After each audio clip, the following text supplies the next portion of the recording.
जिरे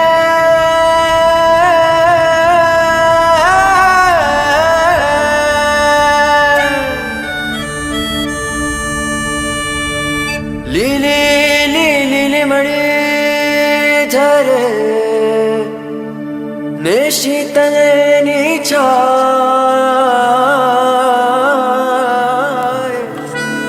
बिन छोड़े चते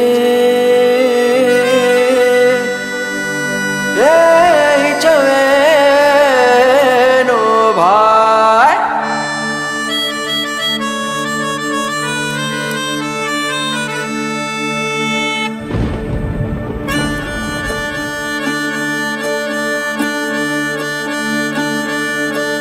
कौन हलावे लिमड़ीन कौन झुलावे पिपड़ी कौन हलावे लिमड़ीन कौन झुलावे पिपड़ी भाई नी बेनी लाडकी ने भैलो झुलावे डाड़की भाई नी बेनी लाडकी ने भैलो झुलावे डाड़की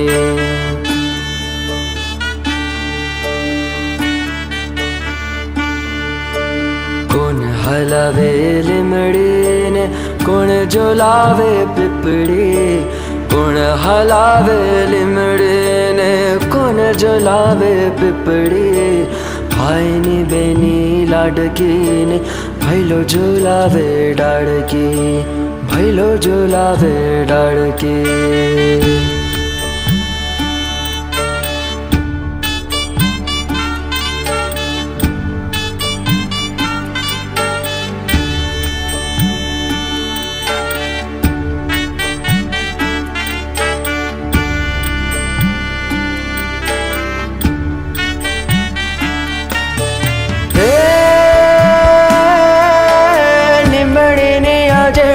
झुलावे निम्बोड़ी छोला खाए हिचको नानो बिननो आवो वाम झोलणियों जा लीलोड़े लिमड़े हेठे बिनोड़े हिचके हिचे लीलोड़े लिमड़े हेठे बिनोड़े हिचके हिचे कौन हलावे लिमड़ीन कौन झुलावे पिपड़ी भाई नी बेनी लाडकी ने भैलो झुलावे डाड़की भैलो झुलावे डाड़की भैलो झुलावे डाड़की बहना मेरी बहना रे बहना मेरी बहना रे वादळ उमटिया उमटिया उमटिया वादळ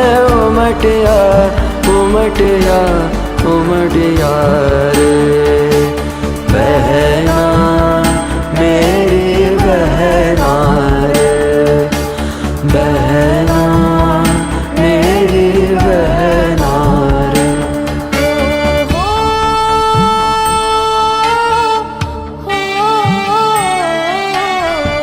मेरे लिए लेके आया चंदा तारों की टोली झिलमिल सपनों में हो तेरा जहां मेरे लिए बुनी खुशियों की सतरंगी चोली किसी बगिया में हो तेरा जहां बहना मैं तेरी बहना रे बहना मैं तेरी बहना रे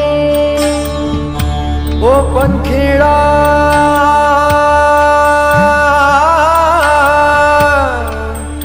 ओ रावो रे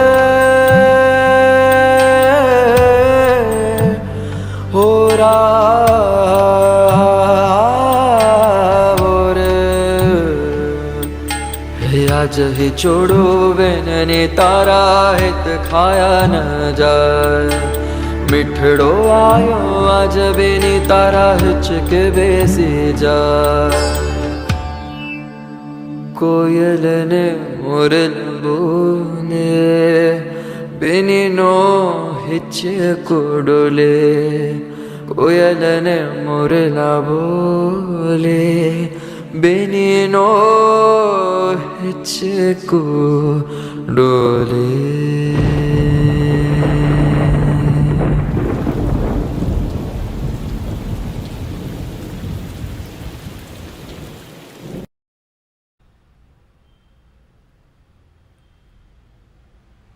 नमो अरिहंताणं नमो सिद्धाणं नमो आयर्याणं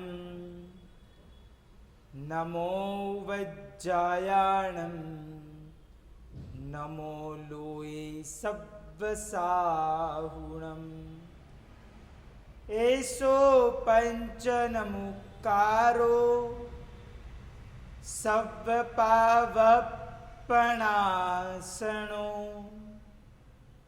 मंगलाणं च सव्वेसे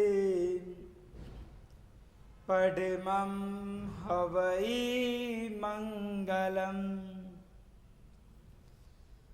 मंगलं भगवान् वीरो मंगलं गौतम प्रभु मंगलं स्थूलभद्राद्या जैन धर्मोस्तु मंगलम्। अंगूठे अमृतवशे लब्धितणा भंडार श्री गुरु गौतम समरिये वांछित फले दाता। ओंकार बिंदु संयुक्त नित्यं ध्यायन्ति योगिना कामदं मोक्षदं चैव ओंकाराय नमो नमः। अज्ञानतिमिरान्धानां ज्ञानं जनशलाकया नेत्रमुन्मिलितं ज्ञेयं तस्मै श्री गुरुवे नमः। तस्मै श्री गुरुवे नमः।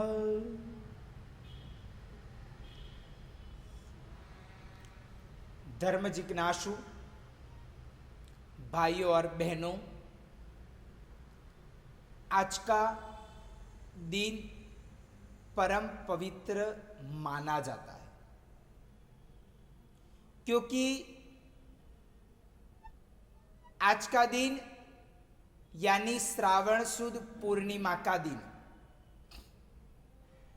एक भाई और बहन का पवित्र रिश्ता का आज का दिन कहा जाता है। भाग्यशाली यह त्योहार लौकिक तरीके से माना जाता है, वो कोई लोकोत्तर नहीं है, परंतु हमारे जैन शासन में भाइयों और बहनों का एक पवित्र संबंध माना गया है। पवित्र संबंध के मुताबिक अपने जीवन काल में यह सभी संबंध लौकिक पर्व के मुताबिक रक्षाबंधन तरीके से लोग मानते रहते हैं। भाग्यशाली आज के दिन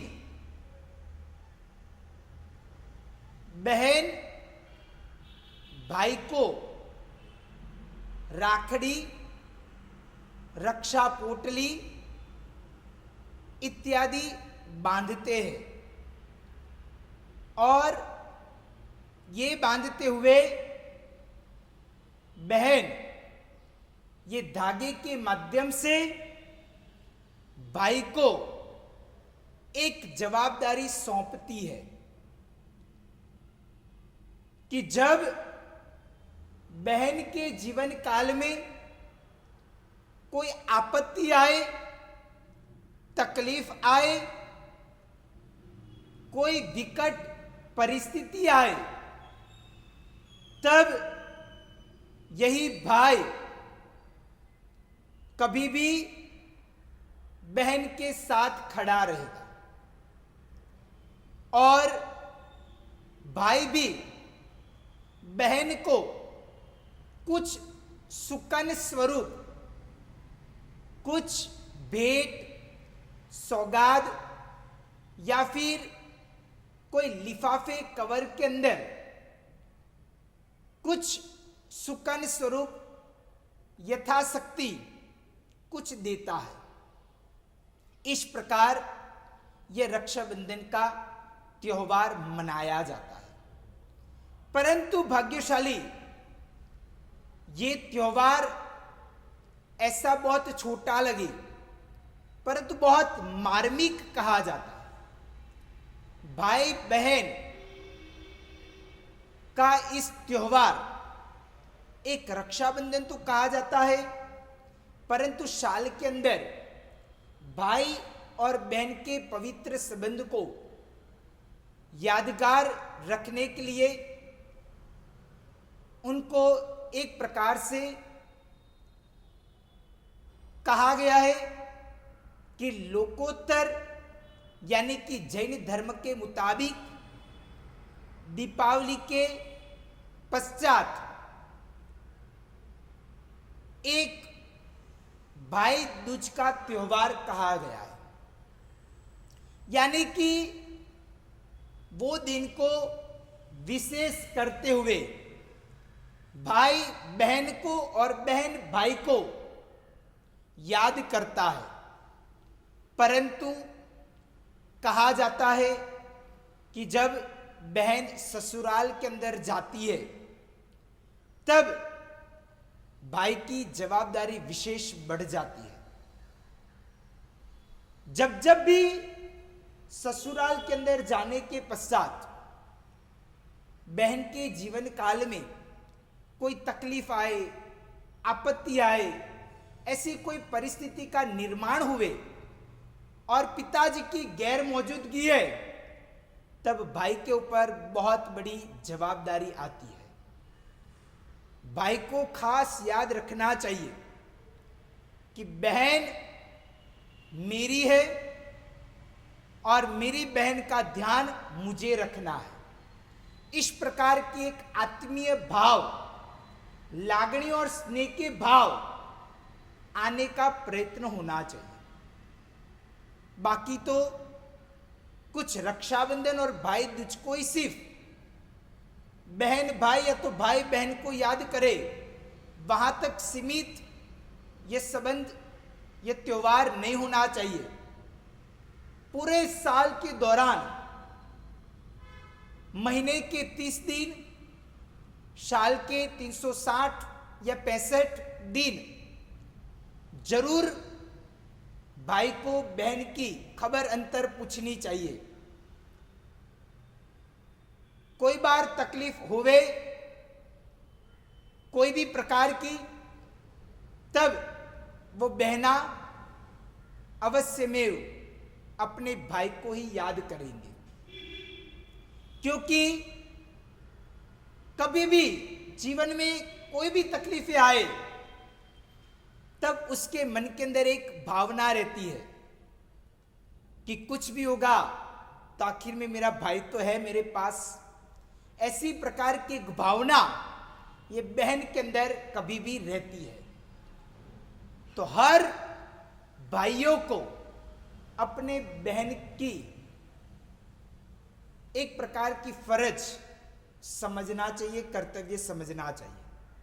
और भाग्यशाली कहा गया है जैन शासन में भी कि जब जब भी बहन यदि कोई भी परिस्थिति होवे तो भाई को साथ में रहना चाहिए। वैसे ही जब कोई बार ऐसा प्रसंग हुए कि जब भाई कोई उन्मार्ग के ऊपर चला जाए, उनके जीवन काल में कोई कुटेव हो जाए, तो तब बहन को भी ये जवाबदारी जरूर आज के दिन आती है कि भाई को समझाना चाहिए, भाई को योग्य मार्ग के ऊपर लाना चाहिए, भाई का हित चिंतन करना चाहिए, भाई को समझाते हुए, कहते हुए, कैसे भी करते हुए उनको सन्मार्ग के सही मार्ग के ऊपर मार्गदर्शन देना चाहिए। और ऐसी बहना का ये त्योहार कहा जाता है। तो भाग्यशाली हमारे जीवन काल के अंदर दो चीज बहुत महत्वपूर्ण है, भाइयों के प्रति बहनों की फर्ज और बहनों के प्रति भाइयों की फर्ज। आज मैं आपको सबसे पहले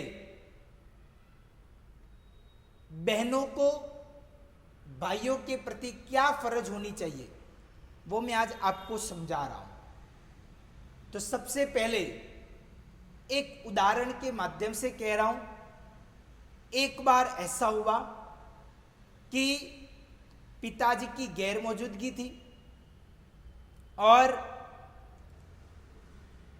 बहन की शादी थी।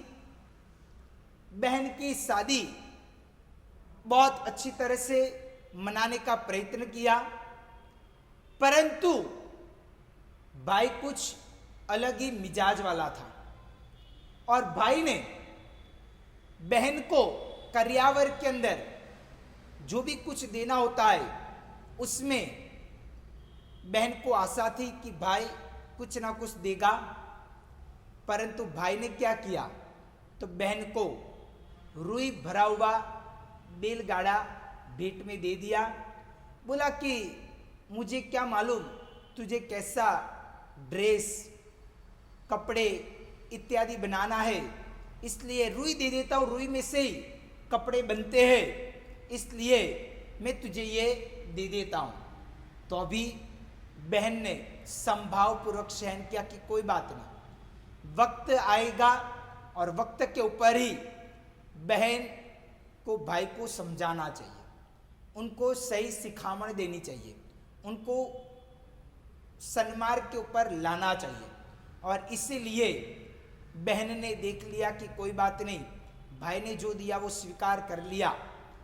आगे बढ़ते हुए कुछ 6 बार महीने हुए होंगे और एक बार कुछ ऐसा भाई दूज का या फिर रक्षाबंधन जैसा कोई त्योहार आया होगा, तब बहन ने भाई को आमंत्रित किया। भाई को कहा कि तू मेरे घर आ, मुझे भी कुछ ना कुछ भोजन का, तेरी एक भक्ति का लाभ दे।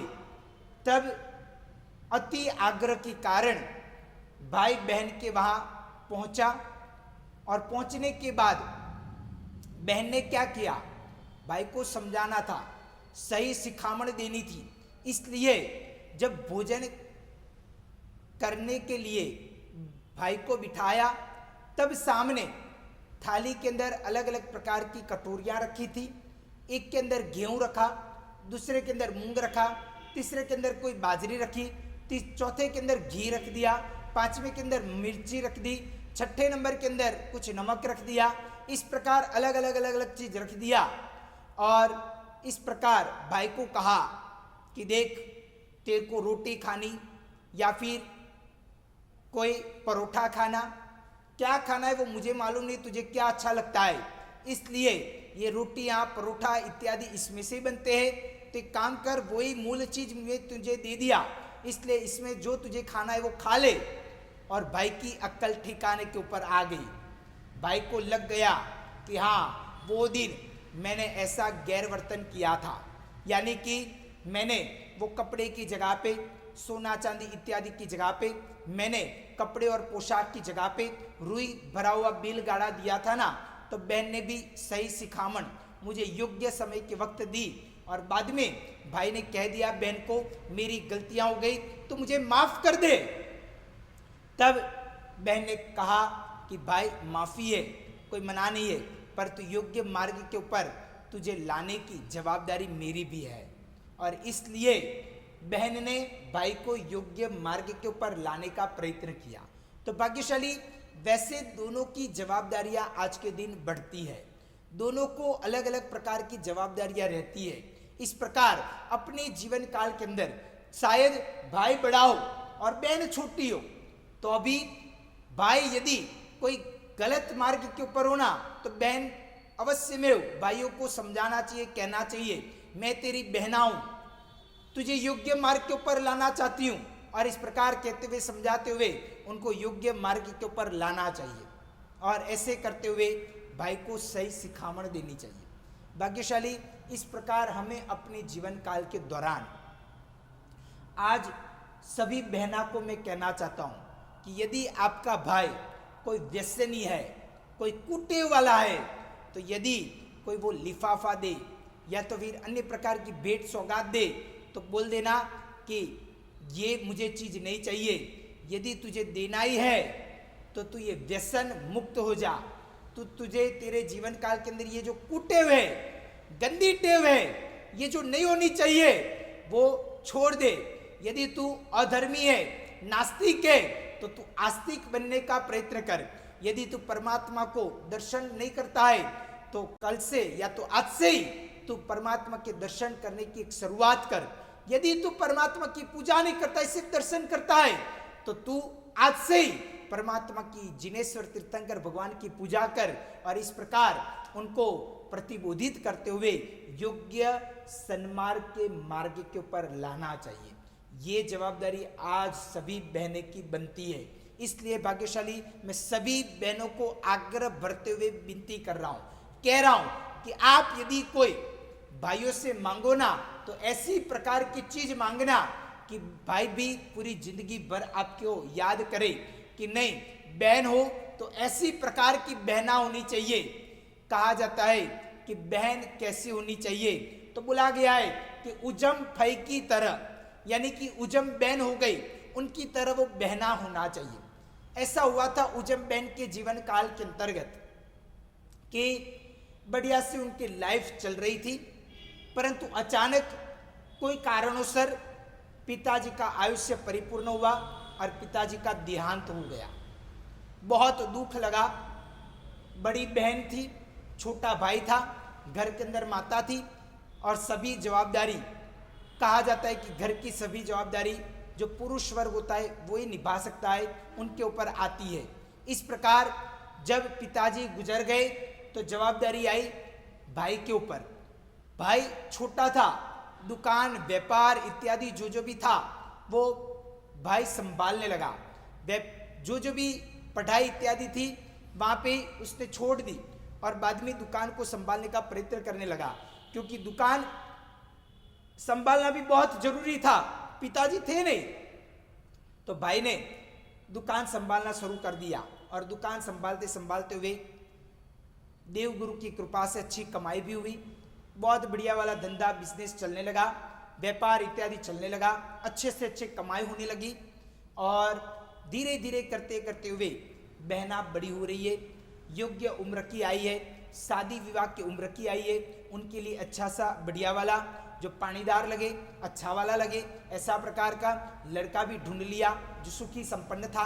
और वैसा प्रकार का लड़का ढूंढते हुए जब बहन की शादी हुई, तब बहन की शादी के वक्त बराबर भाई ने करियावर इत्यादि जब देना था ना, तब भाई ने बहन को अलग से कमरे के अंदर शादी के दिन के अंदर ही कहा कि बहना तू चिंता मत कर, तो आखिर में मेरी एक ही बहना है, इसलिए पिताजी की गैर मौजूदगी में तुझे बिल्कुल भी वैसा नहीं लगना चाहिए कि यदि मेरे पिताजी होते तो आज जो 4 चांद लगाए ना शादी विवाह के अंदर, उससे भी बढ़िया वाला 4 चांद, अनेक गुना ज्यादा 4 चांद पिताजी की हाजिरी में होता, ऐसा तुझे नहीं लगना चाहिए। इसलिए पानी की तरह पैसा लगा दिया है। यदि कुछ भी ऐसा खामी या तो कमी महसूस होती है तो मुझे बता, और देख मैंने तेरे लिए अलग अलग तरीके से 9 बैलगाड़ा तैयार किया है, और 9 बैलगाड़े जिसके अंदर एक के अंदर सुवर्ण है, दूसरे के अंदर चांदी है, तीसरे के अंदर कपड़े है, इस प्रकार अलग अलग प्रकार की 9 बैलगाड़े भरे हुए तुझे ये चीज मैं देता हूं भेंट और सौगात स्वरूप के अंदर। इसलिए बहना तो बिल्कुल भी चिंता मत कर। यदि अभी भी तुझे कुछ कमियां लग रही है, यदि अभी भी तुझे कुछ ऐसा लग रहा है कि कुछ ना कुछ खामी है, कमी है, तो तू बिल्कुल भी चिंता मत कर। तू बेझिझक मुझे कह, तो मैं तुझे वो चीज जरूर देने के लिए तैयार हूं। पर तुझे कभी ऐसा नहीं लगना चाहिए कि पिताजी की गैर मौजूदगी है और प्रसंग अच्छा नहीं हुआ, ऐसा बिल्कुल भी नहीं लगना चाहिए। तब बहना का थोड़ा मुंह उदासीन जैसा लग रहा था। भाई को लगा कि नक्की बहन को ऐसा लगा है कि इतना भी कम है, इसलिए भाई ने बोला कि बोल तू क्या चाहिए तुझे। तब बहना ने कहा कि मेरा उदासीनता को तू ध्यान में रखते हुए ऐसा मत समझ कि मुझे कोई चीज की आवश्यकता है, परंतु मैं इसलिए उदासीन हूं क्योंकि आखिर में गुरु भगवंत के पास पाठशाला के अंदर मैंने पढ़ा है कि ये सभी संसार की जो चीजें हैं, जो तू मुझे सोना, चांदी, हीरा, मोती, माणिक, घरेणा, आभूषण, अलंकार, कपड़ा इत्यादि दे रहा है, परंतु ये सब कुछ आखिर में संसार के भव चक्र को बढ़ाने वाला है, और मुझे ऐसी बढ़ाने वाली चीज नहीं चाहिए। बस यदि तू मेरा सच्चा भाई है तो एक काम कर, मुझे शत्रुंजय गिरिराज के ऊपर एक जिनालय बना के दे, बस और कुछ भी मुझे नहीं चाहिए। और भाई ने कहा कि ठीक है बहना, तो बिल्कुल भी चिंता मत कर, तेरा भाई आज भी सक्षम है, तू मांग मांग वो मैं देने के लिए तैयार हूं। और ऐसे करते हुए बहना ने कहा कि 9 बैलगाड़ा मुझे नहीं चाहिए, सिर्फ तीर्थंकर भगवान का एक वो शत्रुंजय गिरिराज के ऊपर एक जिनालय बने, वैसी मेरी अंदर की भावना है। भाई ने कहा कि बहना ये 9 बैलगाड़ा तो तू लेके ही जा, और 10वां बैलगाड़ा तैयार किया और उसके अंदर एक चिट्ठी लिखी, उजम फई की टूक, उजम बहन की टूक, और इस प्रकार करते हुए वो 10वां भी बैलगाड़ा दिया। और नजदीक के समय काल के अंदर शत्रुंजय गिरिराज जाते हुए ऊपर जाते हुए एक जगह खरीदते हुए वहां पे जिनालय, भव्याति भव्य जिनालय बनाया। और भाग्यशाली आज वो एक प्रकार की अमर कहानी बन गई कि जब जब भी उजम भाई की टुक के पास से निकलते ना, तब याद आता है कि क्या वो भाई और बहना की प्रीति होगी, क्या वो भाई और बहन के प्रति एक स्नेह भाव होगा। और बहन ने भी मांगा तो क्या मांगा, तो एक जिनालय मांगा कि जो कायमी अमर हो जाए, इस प्रकार की चीज मांगी।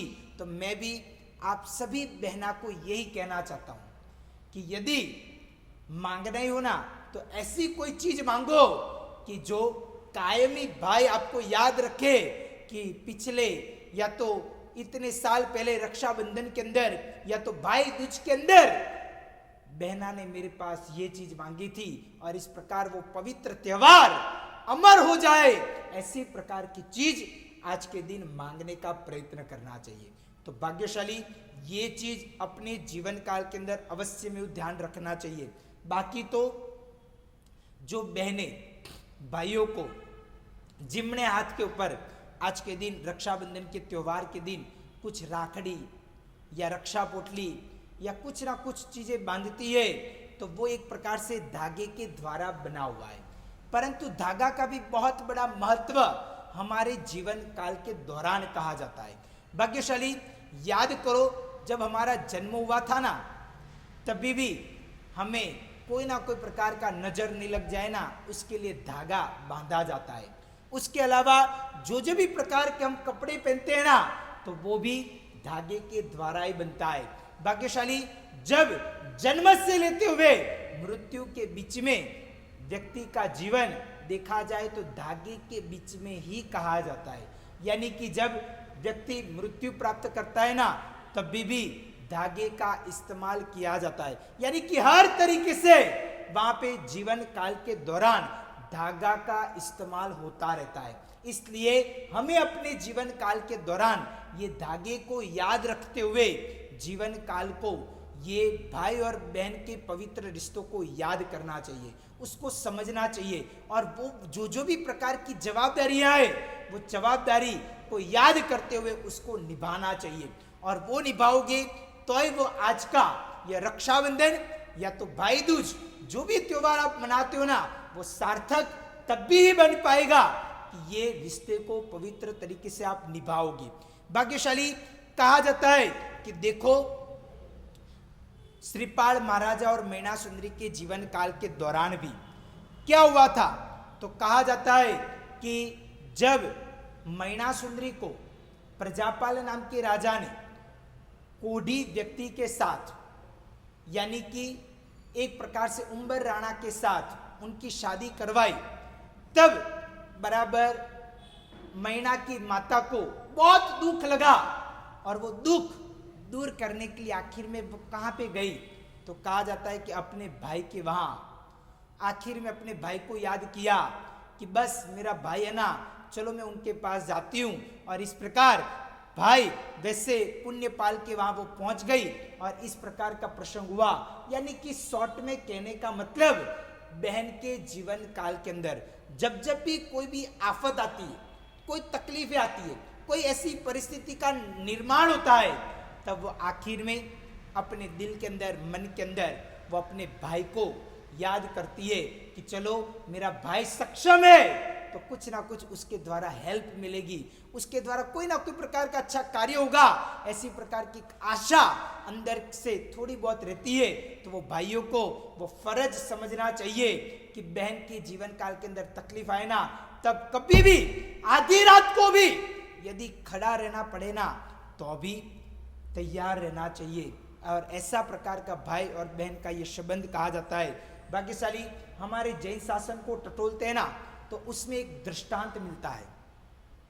एक महान, वैसे कालकाचार्य जी गुरु भगवंत हो गए, जो कालकाचार्य जी के जीवन काल के अंदर उनकी बहन थी, और वो बहन का नाम था सरस्वती। वो सरस्वती ने भी बहन भाई से, यानी कि कालकाचार्य जी से प्रतिबोधित होते हुए बहन ने भी दीक्षा ली, परंतु बहन स्वरूपवान थी, सुंदर थी, दिखावड़ी थी, और दीक्षा लेने के बाद में भी उसका रूप निखर रहा था। और इस कारण से जहाँ जहाँ पे भी वो विहार करते जाते थे, जो भी युवान वर्ग थे वो उनके पीछे पागल हो जाते थे, उनको देखते ही रहते थे, उनको एक प्रकार से निहालते थे, झांकने का प्रयत्न करते थे, और इस प्रकार ये चलता रहता था। परंतु वो साध्वी जी ने सोचा, सरस्वती नाम की साध्वी जी ने सोचा, यदि मेरा रूप ही मेरे जीवन काल के अंदर मुझे कोई ना कोई तरीके से पायमाल बनाए, इससे पहले मैं काम करूं, मेरे रूप को ही खत्म कर दूं। और उन्होंने तपस्या चालू की। तपस्या के ऊपर तपस्या कर रहे, बहुत अग्री हार्ट वैसी प्रकार की वो तपस्या कर रहे, परंतु तपस्या करते करते करते हुए भी उनका रूप एक प्रकार से खत्म नहीं हो रहा है, रूप और भी बढ़ रहा है। वो सोचने लगी अभी करूं तो क्या करूं। तो एक बार ऐसा हुआ कि उन्होंने कोई गांव नगर के अंदर गए होंगे, और वहां पे एक गर्दभिल नाम के राजा था। वो राजा के पास एक विद्या थी, और वो विद्या भी गर्दभिल नाम की विद्या थी। वो राजा ने कैसे भी करते हुए वो साध्वी जी को अपहरण करवाया, और साध्वी जी का अपहरण करवाते उनको उठा लिया और अपने राजमहल के अंदर बिठा दिया। अभी ये समाचार आचार्य भगवंत को मिला। आचार्य भगवंत राजा के सामने भी क्या करे, इसलिए आचार्य भगवंत ने सोचा कि अभी क्या करूं। संघ को बुलाया, पर सब लोग वहां पे राजा के सामने कुछ नहीं कर पाए, और आखिर में वो महान आचार्य कालकाचार्य जी से ये देखा नहीं गया, और इस प्रकार उन्होंने पूरे भारतवर्ष के अंदर घूमते हुए पंजाब से हिंदुस्तान के बाहर गए, और पंजाब की ओर से बाहर जाते हुए वहां के दूर दूर से कोई ना कोई राजा को प्रतिबोधित करते हुए उनका कुछ एक प्रकार का जो 96 शतक शक ऐसे प्रकार के सामंतों को वो लेके आए, और लेके आते हुए वो राजा के ऊपर चढ़ाई किया। और कहा जाता है कि उनको मालूम हो गया था वो आचार्य भगवंत को कि गर्दभील राजा को गर्दभील नाम की एक विद्या आती है, और वो विद्या ऐसी थी कि जब कोई वो मंत्र बोलने के बाद वो गद्दा यदि जोर से पुकारे और जो भी व्यक्ति सुने तो वो व्यक्ति वहां पे मृत्यु प्राप्त कर लेता है या तो फिर असक्त हो जाते। इस प्रकार की वो विद्या थी। परंतु ये गुरु भगवंत आचार्य भगवंत भी बहुत तेज बुद्धि वाले थे।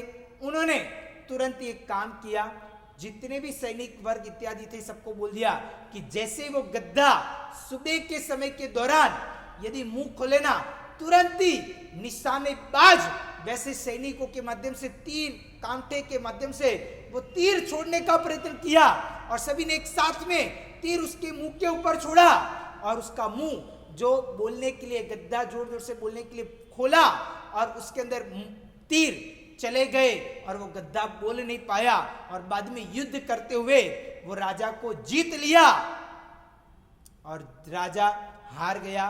राजा को जीतते हुए अपनी बहन जो सरस्वती नाम की साध्वी जी थी उनको वापिस लाने का प्रयत्न किया।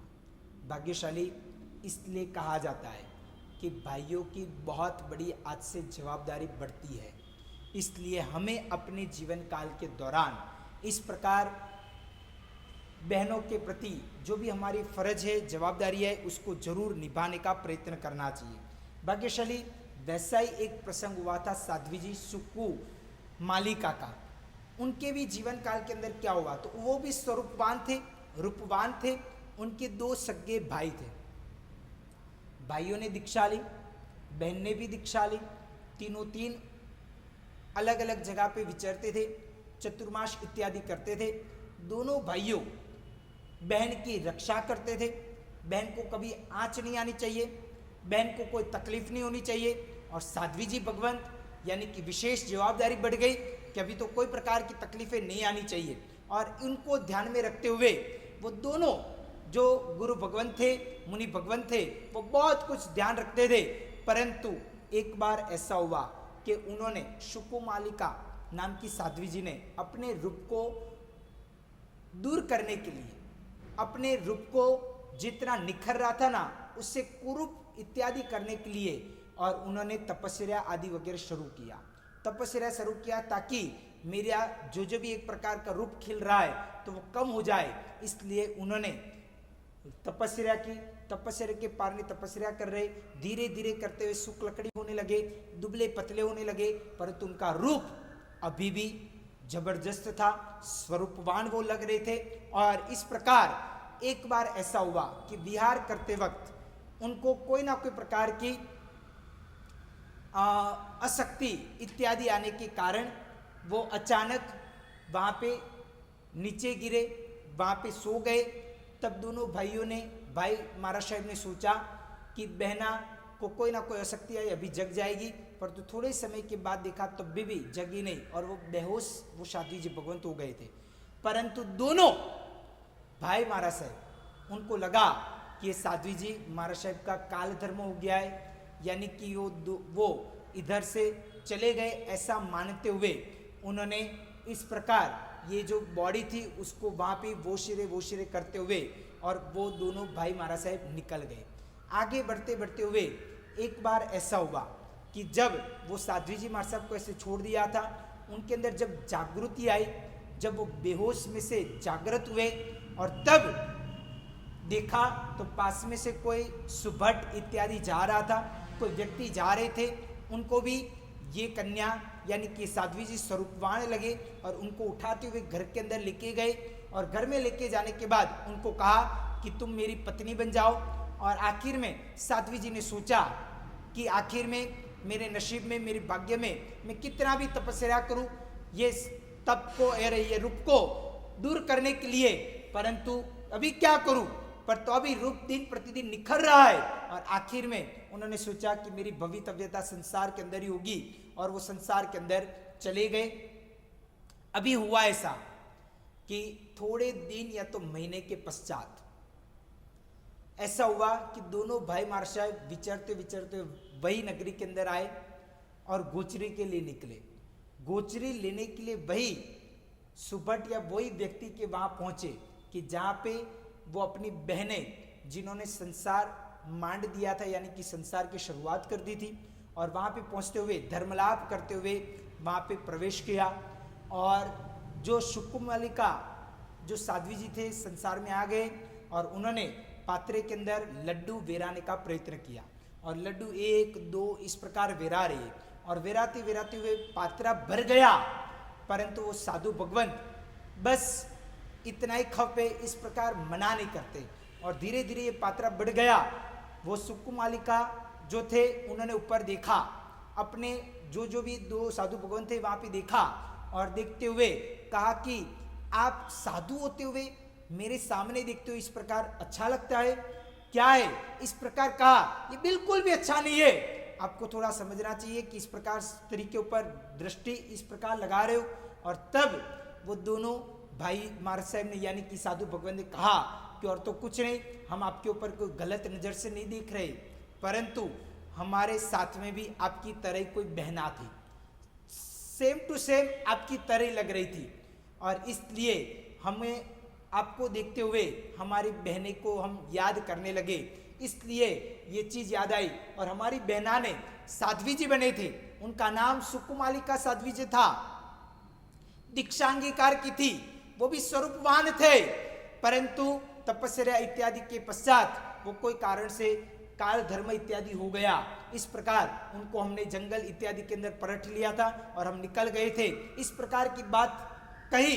तब सुकुमालिका वो जो स्त्री थी यानी कि वो जो साध्वी जी बने हुए थे, उन्होंने तुरंत ही दोनों को कहा, अरे वो तो और कोई नहीं परंतु मैं ही थी, यानी कि आप चले जाने के बाद में ये सुबह कोई व्यक्ति आते हुए मुझे उठा के लेके आया और इधर संसार की शुरुआत हुई है। और तब पता चला कि क्या बात है, दोनों भाई महाराज से खुश हो गए कि आखिर में हमारी बहना हमें मिल गई। और बाद में वही गांव के अंदर नगर के अंदर रहते हुए हर रोज बहने को प्रतिबोधित करते हुए उनको भी दीक्षा के मार्ग के ऊपर वापिस लाने का प्रयत्न किया। भाग्यशाली, सोचो ये कोई सामान्य बात नहीं है, परंतु ये एक प्रकार का आज का दिन का बहुत बड़ा महत्व कहा जाता है। भाइयों के प्रति बहनों की फर्ज होती है, वैसे भाइयों को भी कुछ फर्ज इत्यादि होती है, तो वो भी अपने जीवन काल के अंदर निभानी चाहिए। भाग्यशाली, भाई दूज के दौरान कहा जाता है कि जैसे परमात्मा महावीर देव का निर्वाण हुआ बराबर आसो वद अमावस्या के दिन, और बड़े भाई जो नंदीवर्धन थे वो एकदम शोक मग्न हो गए। उनको हो गया कि आखिर में मेरा भाई चला गया, अभी मेरे पास क्या ऐसी जिंदगी जी की, अभी क्या करूं, एक आघात लग गया। और वो एक प्रकार से उनकी बहना, और वो सुदर्शना नाम की बहना भाई के वहां आई और भाई को कहा कि तू बिल्कुल चिंता मत कर, चाल मेरे घर, और मेरे घर चलते हुए तू चल। और ऐसे करते हुए जब नंदीवर्धन भाई ने छठ की तपस्या की थी, और छठ की तपस्या क्योंकि बराबर अमावस्या के दिन वीर प्रभु का निर्वाण हुआ, काल धर्म हुए, और बराबर दूसरे दिन उन्होंने एक उपवास किया था, तो ये 2 उपवास यानी कि छठ हुआ था, बेला हुआ था। और बाद में बहना आते हुए भाई को बुलाया और घर में उनके घर के अंदर लेके गई, और बहना ने उनको पारना करवाया, उनको एक आश्वासन दिया, उनको एक प्रेम भाव के द्वारा एक प्रकार से उनके साथ में कुछ बातें इत्यादि की, और उनका जो आघात था वो आघात को दूर करने का प्रयत्न किया। तो भाग्यशाली, इस प्रकार कहा जाता है कि भाई और बहन का पवित्र त्योहार माना जाता है। ये पवित्र त्योहार की काफी बातें मैंने आपको समझाने का प्रयत्न किया, और इस प्रकार हमें अपने जीवन काल के दौरान ये बात समझते हुए भाइयों और बहनों का ये पवित्र रिश्ता है उसको अकबंध रखते हुए अपने जीवन काल में दोनों को अपनी अपनी फर्जें समझना चाहिए, सोचना चाहिए, विचार करना चाहिए, और अपने जीवन काल के अंदर वो रिश्ते को समझते हुए अपने आत्मा का कल्याण करना चाहिए। तो इस प्रकार का ध्यान रखते हुए भाग्यशाली आप आपके जीवन काल को मंगल बनाओ, यही शुभ अभिलाषा। वितरा की आज्ञा विरुद्ध कुछ भी बुला हुआ तो मिच्छामि दुक्कडम। हाथ जोड़िए, सर्वमंगल्य सर्वमंगल मांगल्यम सर्व कल्याण कारणम प्रधानम सर्वधर्माणाम जैनम जयति शासनम।